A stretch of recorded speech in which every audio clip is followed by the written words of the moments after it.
विश्वानि देव सवितर्दुरितानि परासुर यद्भद्रं तन्नमासुर। అందరికీ నమస్తే. పోయిన వారం ఈశావాస్య ఉపనిషత్తులో ఉన్నటువంటి రెండవ మంత్రాన్ని చెప్పాము.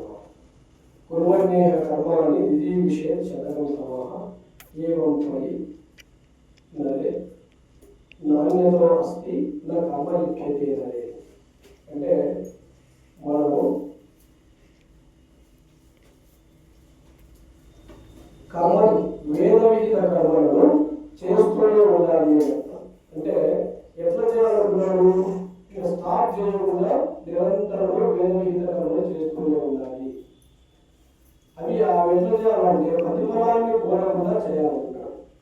ఆ విధంగా చేస్తూ నూరేళ్ళు జీవించాలని ఆ మంత్రంలో చెప్తున్నారు. ఎవరైతే ఆ రకంగా చేస్తూ ఉంటారో వారు కర్మబంధంలో ఇరుక్కోరని. అంటే ప్రతిఫలాపేక్ష లేకుండా కర్మలు చేస్తే వేదవిహిత కర్మలు బంధన హేతువు కాదు. అంటే బంధన హేతు అంటే మంచి పని చేస్తున్నా నాకు ఉత్తమ జన్మకి అంటే ఈ విధంగా కోరుకుంటుంటే జన్మలు వస్తూనే ఉంటాయి. అందువల్ల ప్రతిఫలాన్ని కోరకుండా ఆశించకుండా ఎవరైతే వేదవిహిత కర్మ చేస్తారో వాళ్ళు బంధనంలో ఉండరు, బంధన విముక్తులు అవుతారని అర్థం. చివరకు ఉత్తమగతి ప్రాప్తిస్తుంది అని చెప్పడం జరిగింది. అదే మంత్రాన్ని శ్రీకృష్ణుడు కూడా కర్మణ్యేవాది కాస్తే మా పదేశు కదా, మా కర్మ మన హేతు అంటే కర్మ చేయడమే దేవుడు, ప్రతిఫలాన్ని ఆశించడం దేవుడు కాదు. నీవు మా అంటే కర్మ కృత హేతుడు అంటే కర్మఫలానికి హేతు కావడం అంటాడు. అంటే కర్మఫలానికి హేతు కావడం ఏమని? నువ్వు కర్మ చేస్తావు, ఫలాన్ని ఆశించాలి. ఆ ఫలాన్ని ఆశిస్తే మరి నువ్వు ఈ విధంగా బంధనంలోనే తిరుగుతూ ఉంటావు, బంధనం ఇప్పుడు కావు అని అదే మంత్రం యొక్క అర్థాన్ని భగవద్గీతలో చెప్తాను. ఇక రెండవ మంత్రం అయిపోయింది. మొదటి మంత్రం ఈరోజు చెప్తాను. ఈశావాస్య విధగం సర్వం జగత్ యత్కించ జగచ్చాం జగత్ తేన తెత్తేన ముంచీత మా కృత కశ్యచిత్వరం.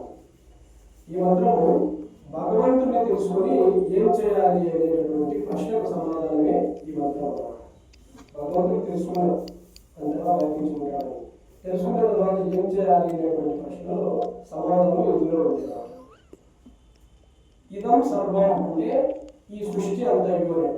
అంటే ప్రకృతి మొదలుకొని భూమి వరకు ఉన్నటువంటి సమస్త ప్రపంచంలో అంతటా ఈ సమస్త సృష్టి ఎందుకు యత్కించ జగచ్చాం జగత్ అంటే జగతి అంటే జ అంటే పుట్టినటువంటి, గతి అంటే తిరిగేది, పుడతానే తిరుగుతుంది.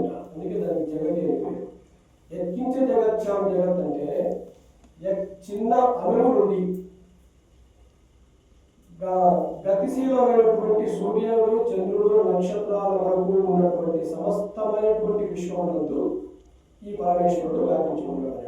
అంటే ఏ కించిత్ జగత్తు ఎక్కడైతే ఉందో అంటే మరి చిన్న అణువు మొదలుకొని ఆ సూర్యుడు, నక్షత్రాలు మొదలైనటువంటి రాసుల వరకు ఉన్నటువంటి సమస్త విశ్వమునందు ఈశా అంటే పరమేశ్వరుని చేత, వాస్యం అంటే వ్యాప్తమై ఉన్నది, ఆవరించబడి ఉన్నది. ముందు ఎక్కడ ఆవరించబడింది అంటే మనం చెప్తున్నాం ప్రకృతి ఎన్నో ఉన్నాయి, సూక్ష్మ జడ పదార్థాలు ఉన్నాయి, తర్వాత చైతన్య పదార్థాలు ఉన్నాయి.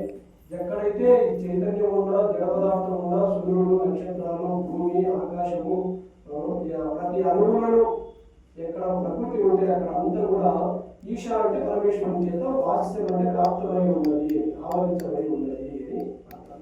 కాబట్టి మనం పరమేశ్వరుడు ఎక్కడ ఉంటాడు అంటే ఏదో వైకుంఠంలోనో లేదా కైలాసంలోనో ఉంటాడని పౌరాణికులు చెప్తుంటారు కదా, ఆ విధంగా కాదు. పరమేశ్వరుడు ప్రతి అణువులోనూ ఉన్నాడు, ప్రతి కణంలోనూ ఉన్నాడు. స్థావర జంగమంలో ఉన్నాడు, జీవులలో ఉన్నాడు. స్థావర జంగం అంటే చెట్లలో ఉన్నాడు, జీవులలో ఉన్నాడు, అణువులో ఉన్నాడు, పరమాణువులో ఉన్నాడు, అంతగా ఉన్నాడు. అంటే ఆయన లేనటువంటి చోట ఎక్కడా లేదు అని అందరికీ. ఈశావాస్య విధగం సర్వం జగత్ యత్కించ జగచ్చాం జగత్ తేన తెత్తేన ముంచీత. అంటే ఆ విధంగా అంతటా ఉన్నాడు కాబట్టి తేన అంటే ఆ కారణం చేత, తెత్తేన బుద్ధిత అంటే త్యాగ బుద్ధితో